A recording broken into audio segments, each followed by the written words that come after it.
O Senhor esteja convosco. Ele está no meio de nós. Proclamação do Evangelho de Jesus Cristo, segundo Mateus. Glória a vós, Senhor. Naquele tempo, Jesus entrou na barca e seus discípulos o acompanhavam. Eis que houve uma grande tempestade no mar, de modo que a barca estava sendo coberta pelas ondas. Jesus, porém, dormia.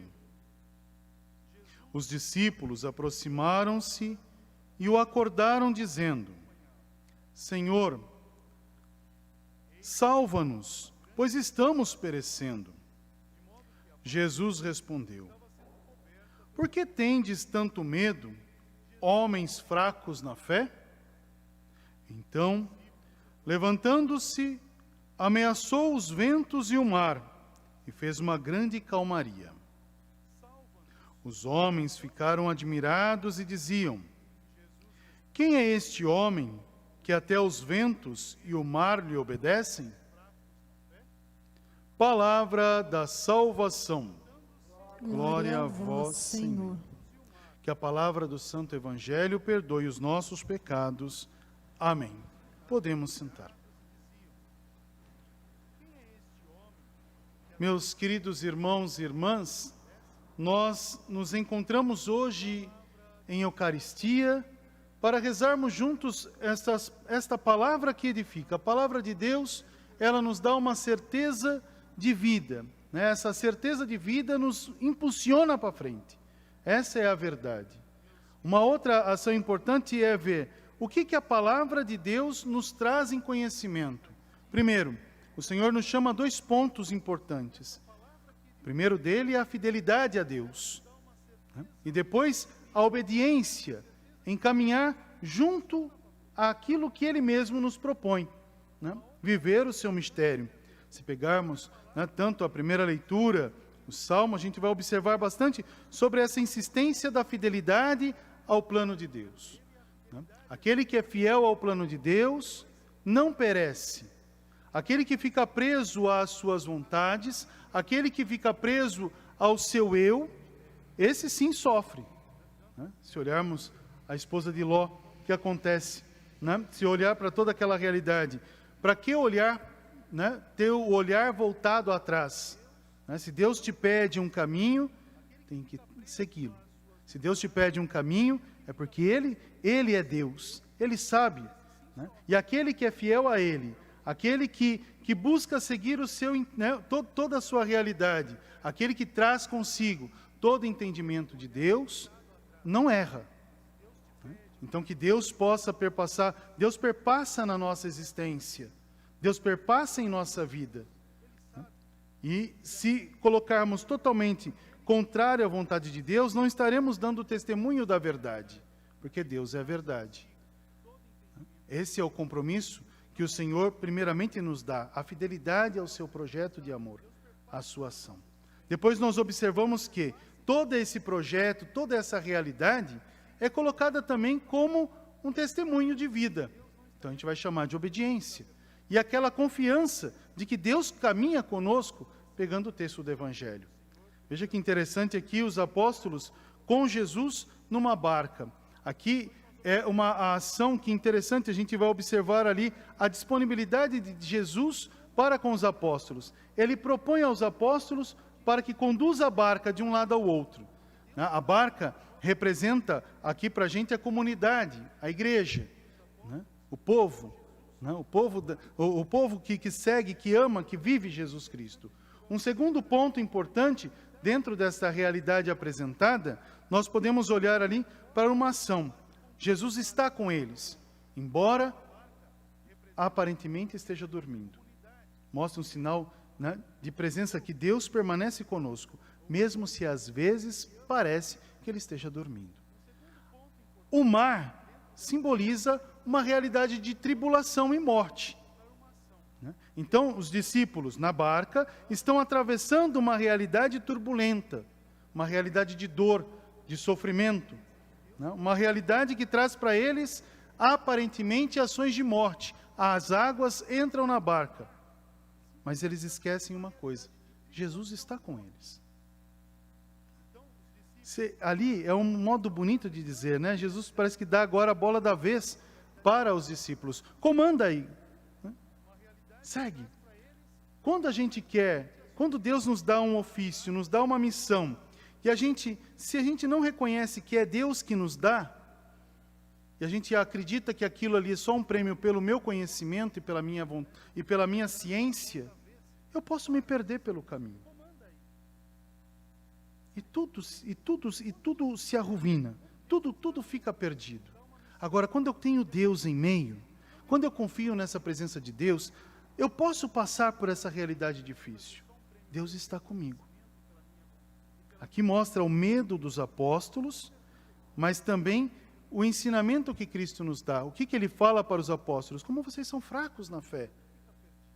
Se eles tivessem reconhecido verdadeiramente a presença de Jesus na barca, por mais que podia ser difícil aquela travessia, eles não necessitariam do apavoramento, da realidade de dor e de morte. Eles teriam aquela força de dizer: Deus caminha conosco, Deus está na barca. Essa é a ação importante, que nós devemos de aprender nesse primeiro momento. Olhando para toda essa realidade, nós também rezamos o tempo em que vivemos. Viver esse tempo somente pelas nossas forças ou pela nossa ciência, nós nos desesperamos. Temos que saber ler as entrelinhas de toda essa realidade.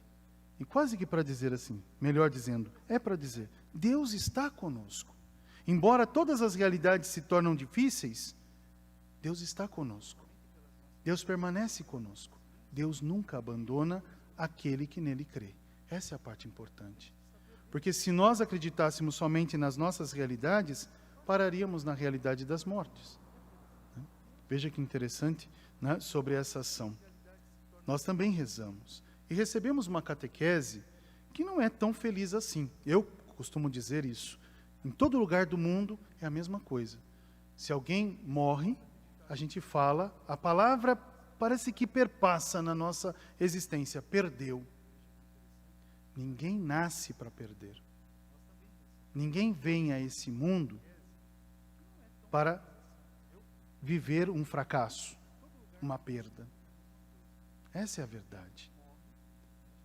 E é tão importante isso, que quando uma pessoa entra nessa realidade, entra nessa vontade de Deus, ela é de Deus. Primeiro criatura de Deus, depois filho de Deus.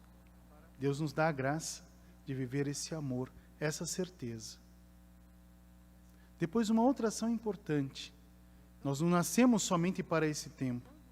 Nós professamos e acreditamos na eternidade porque Cristo, Ele viveu esse mistério de cruz, suportou as dores da humanidade e nos deu a graça dos céus. E quando nós rezamos a Eucaristia, nós não rezamos uma memória de morte, mas rezamos uma memória de vida. Fazemos memória da que está vivo. Essa é a parte importante. Aí a gente se depara com a realidade da morte. Celebramos hoje os nossos irmãos, ontem, o 7º dia dos nossos irmãos. Rezar 7º dia não é rezar finitude, mas é rezar a plenitude de toda a ação. Como disse, Deus nunca nos abandona. E com certeza, Deus não abandonou os nossos irmãos. Os quis para Ele. Eu aprendi muito, rezo muito isso, que me dá força. Deus cura sempre. Deus dá toda a cura. E aí uma pessoa me perguntou uma vez e falou assim, se Deus dá toda a cura, por que meu irmão morreu? Eu falei, porque você não entendeu a cura. Você ficou preso na morte. Existem curas para esse tempo, porque ainda precisamos caminhar.